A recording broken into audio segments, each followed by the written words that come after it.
फितनतुल हिंदुस्तान के दहशतगर्दों की बन्नू FC headquarters में दाखिले की कोशिश नाकाम बना दी गई।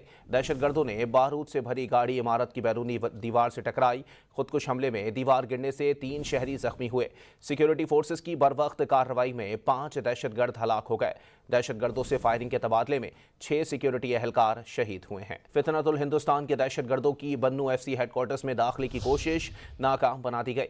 दहशतगर्दों ने बारूद से भरी गाड़ी इमारत की बैरूनी दीवार से टकराई। खुदकुश हमले में दीवार गिरने से 3 शहरी जख्मी हुए। सिक्योरिटी फोर्सेस की बरवक्त कार्रवाई में 5 दहशतगर्द हलाक हो गए। दहशतगर्दों से फायरिंग के तबादले में 6 सिक्योरिटी एहलकार शहीद हुए हैं। फितनतुल हिंदुस्तान के दहशतगर्दों की बन्नू FC हेडक्वार्टर्स में दाखिले की कोशिश नाकाम बना दी गई। दहशतगर्दों ने बारूद से भरी गाड़ी इमारत की बैरूनी दीवार से टकराई। खुदकुश हमले में दीवार गिरने से 3 शहरी जख्मी हुए।